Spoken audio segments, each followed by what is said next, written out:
When the 1D&D playtest began, I think it was pretty safe to say that a lot of us had some pretty lofty ambitions for what we hoped or expected would be the result of the whole process. We were thinking total class redesigns, maybe some new classes, mechanical changes, and a whole lot more. But as time went on and it quickly became apparent that we weren't really going to be getting anything that dramatic of a change, we kind of just settled into a rhythm of many smaller changes with, admittedly, some being much more impactful than others. I will give credit where it's due though. I do think that many of the changes that are coming are probably going to be much more meaningful than some would like to believe, and will provide some genuine quality of life and functional improvements to the game overall. Whether that justifies the price and rebuying new core books though is a topic for another video. Instead, what I wanted to talk about today is one of the things that I know so many people would love to see more of in Dungeons & Dragons: new classes. Throughout the various Unearthed Arcanas, we have seen a lot of tweaks and adjustments to classes come and go, and I've done my very best to focus on the design implications those changes will have on the game, rather than the raw power, since that's just not really my thing, and plenty of other YouTubers are already doing that. I've always advocated for creating more options to allow players to feel empowered to build a character that really speaks to them. Features that feel useful and not ones that have to be hoarded like random potions in Skyrim. Abilities that encourage you to explore different facets of the game than just combat,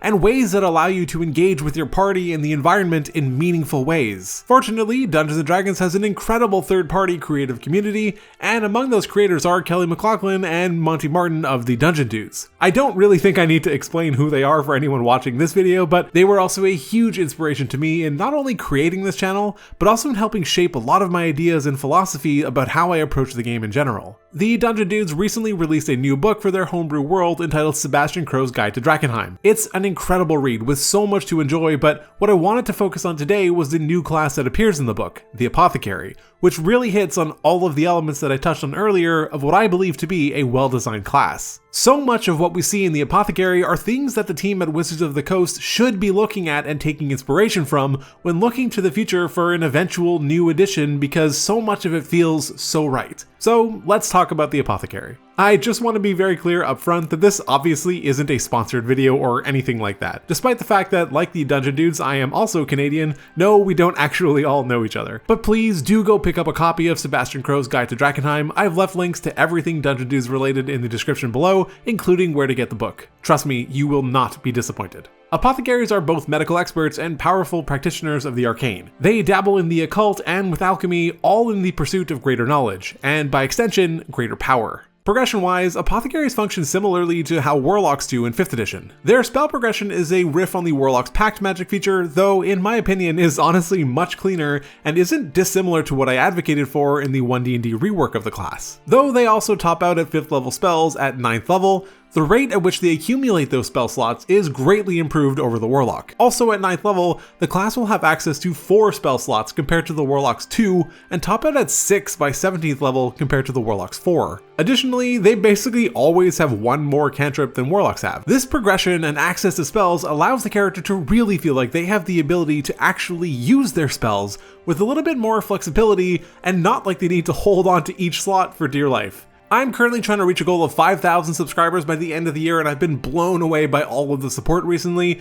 so if you'd like to help me reach some new milestones, a sub to the channel would be incredibly appreciated. Thank you so much. When it comes to casting those spells, they are an intelligence-based caster, which is always nice to see. You are also a prepared caster, choosing your available spells from the entire Apothecary list at the end of a long rest, though you regain any expended spell slots on a short or long rest. You can prepare an amount of spells equal to your intelligence modifier plus your Apothecary level, and you can also replace one cantrip whenever you finish a long rest. In addition to all that though, from 2nd level, Apothecaries also get access to something known as Esoteric Theories, which serve the same function as Warlock's Eldritch Invocations, in that they are small boons that grant additional power to the character as they progress, and really allow the player to customize their character to a truly granular level. They also get up to 11 theories by the end of their adventuring career, compared to the 8 of the 5th edition Warlock. Apothecaries use a d8 for their hit dice. They're proficient in both light and medium armor, as well as with simple weapons, short swords, and hand crossbows. They also have proficiency with any tool, plus the use of a poisoner's kit, herbalism kit, or alchemist supplies. They also gain proficiency in both intelligence and wisdom saving throws, and can choose 2 skills from Arcana, History, Investigation, Medicine, Nature, and Religion. Straight away from 1st level, an Apothecary will get access to their subclass, known as their Occult Practice. There are 6 occult practices to choose from. the Alienist, Chemist, Exorcist, Mutagenist, Pathogenist, and the Reanimator, each of which feels truly unique and distinguished from any other subclass in the game, but also manage to fit really neatly within the aesthetic that the main class is supporting. Gaining their occult practice from first level is a departure from the 1D&D design language, but I have to imagine that this was printed prior to the unified starting of subclass being standardized at 3rd level. In any case, I don't think it would actually be all that hard to update this if you or even they wanted to. 11th level brings the Greater Formulas feature, which is how apothecaries get access to their spell levels above 5th, much like Mystic Arcanum. Although one interesting twist here is that Greater Formulas doubles back on itself and grants an additional 6th level slot at 19th level and an additional 7th level slot at 20th. It's always really cool to see players being rewarded for making it to not only the endgame, but also monoclassing the entire way through. Finally, their 20th level capstone feature, Miraculous Recovery, is super cool and something that feels incredibly on brand. Provided the apothecary has a healer's kit with at least 1 use remaining, they can target a number of creatures equal to their intelligence modifier and essentially provide them with an on-demand long rest. I love that this not only gives a purpose to the often forgotten about items, but that it feels really powerful and worthy of being a class capstone. This is something that is sorely missed in so many of the 5e class designs, and still to this day even in 1D&D. And that's essentially it for the main class features, but the reason for that, much like the Warlock, is that the true intrigue and power of the class rests within its subclass and esoteric theories, so let's talk about those now. Esoteric Theories, like I mentioned, are basically the apothecary's answer to invocations. They offer boons of varying degrees of power to the class, some being level gated, but beyond mere power, they all fit wonderfully thematically with the class and its various subclasses. I'm going to list off some of my favorites. Starting with Adrenaline Surge, this theory requires 6 levels in Apothecary, but allows any creature who was at 0 hit points and regains hit points from a spell that you cast to also gain resistance to all damage and advantage on all saving throws until the end of its next turn. Importantly, this would actually also include death saving throws. The creature also gets advantage on the first attack that it makes at the start of its next turn. This just conjures up the most visceral imagery of an action movie combat medic charging into battle, jamming a syringe into one of their allies just to give them the energy that they need to keep going. It's so cool. Sure, it's a powerful effect, but it's also not something that can really be spammed since it requires a character to be at 0 hit points. So it's more of an incidentally amazing effect rather than some kind of situation that you would manipulate into existence. Anatomical Precision allows you to make weapon attacks using your intelligence modifier rather than your strength or dexterity for both attack and damage rolls. This, incidentally, uses similar design language to what we have seen with the revised version of True Strike. This could be exceptionally good, especially since there's no level requirement on it. Anesthesiology implements a really interesting design that appears in multiple theories, so I'm just going to cover it here. In itself, it's not particularly interesting. It allows you to cast Hold Person once without using a spell slot or material components. However, the additional effect that it provides, being that you must finish a long rest before you can use it again on the same creature, is an interesting twist that we don't really have in 5e. Typically, effects like this are one and done, or you can cast it again using spell slots. With this, you can keep casting it for free, provided that it's being cast on different creatures. Yes, this can be really good, but it's also gated behind 14 levels in Apothecary, but also creates an interesting situation since you can't just continually cast it against a boss or something, and while it may have more potential utility in a larger scale skirmish, you probably don't want to be casting a Hold Person on those types of encounters anyway. I think this is a really interesting design space to explore, and I'm so excited to see it here. Corrosive Compound requires you to be a 6th level apothecary and allows you, when you deal damage with an apothecary spell, to deal half the damage as poison and half as acid instead. Critical Condition also requires 6 levels in the class and essentially provides a way for you to critically hit on a saving throw spell. If the creature rolls a natural 1 on their save, you get to roll the damage dice twice. This is something that we've often talked about at my table, and I think it's so fun to see it implemented here, because who doesn't love rolling more dice? Double Dose is another theory that implements a twist on an existing design, and they do use it also in a few places as well. This theory requires 10 levels in the class and allows you, when you heal a creature with one of your spells that targets a single creature, to be able to target an additional creature within range. The typical wording that we see on effects like this are that the second creature needs to be within 5 or 10 feet of the first targeted creature, but this imposes no such restriction and allows for a lot more flexibility. Noxious Blood is another 6th level feature that, while super fun, might be a little bit too good. When a creature hits you with a melee attack, they take poison damage equal to 1d6 plus your constitution modifier. Sure, a lot of creatures do have resistance to poison, and it does have a level requirement, but I feel like maybe it should have just been 1d6 or 1d4 plus con mod. Either way, it's a super cool effect. Rapid Response allows you to move up to your movement speed without provoking attacks of opportunity if you're casting a spell that also restores hit points. Again, another one that really conjures up that battle medic imagery. Triage is kind of funny since it grants you the Spare the Dying cantrip, but it also increases the range to 15 feet,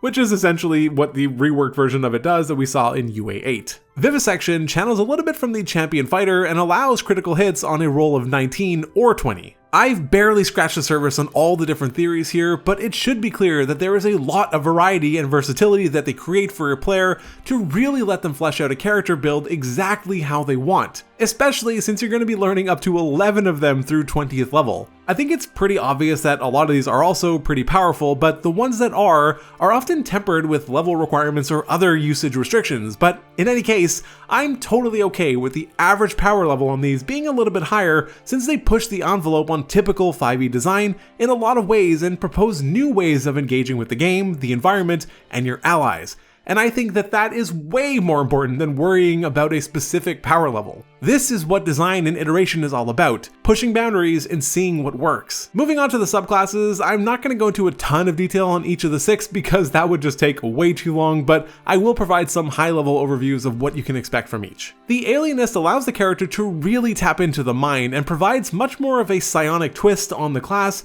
with just a touch of Sorcerer. Effects like the Mental Influences Mind Over Matter allow you to expend psychic points to reduce incoming damage or to re-roll damage dice. Metaphysical Tether allows creatures within 100 feet of each other to telepathically communicate. Additional features like Mental Magic and Self-Diagnosis grant additional ways to use your psychic points. Subclasses like this can be a little bit cumbersome. It's always seemed really difficult to execute psionic classes with simplicity, as their very nature almost necessarily makes them more complex.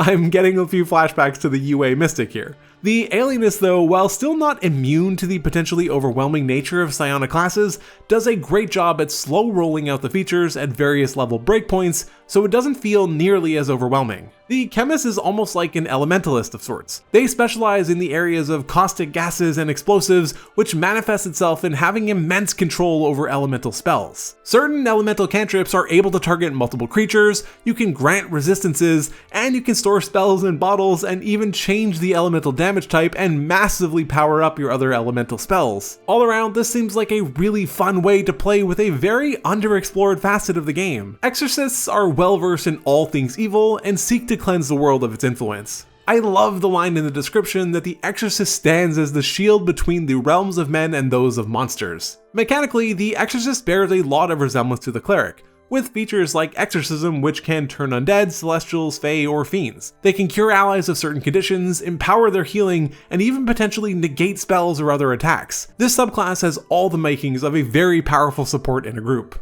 The Mutagenist allows for the character to undergo a grotesque transformation and turn into a monstrous creature, similar to a druid's wild shape. Though, interestingly, this actually proposes some interesting solutions to the wild shape issues. Your transformations are contingent on the spell slot that you use to transform and can increase in power if a higher level spell slot is used. It swaps your strength and intelligence until later levels when they then become equal, you can get extra magical attacks, and can even alternate between forms to save yourself from death, and even use spell slots from your Greater Formulas feature to unlock additional abilities. This gives me the Beast vibes, and I absolutely love it.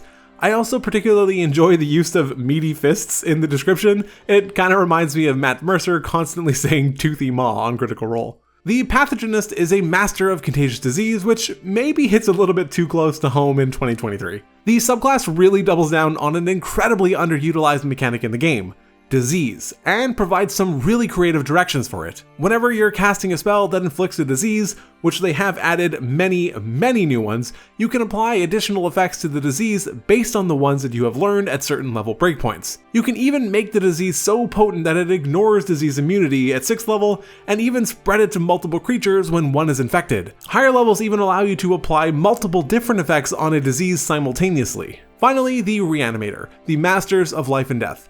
This gives serious Frankenstein's monster energy. You're able to create a creature known as a corpse-rite companion to wreak havoc around you.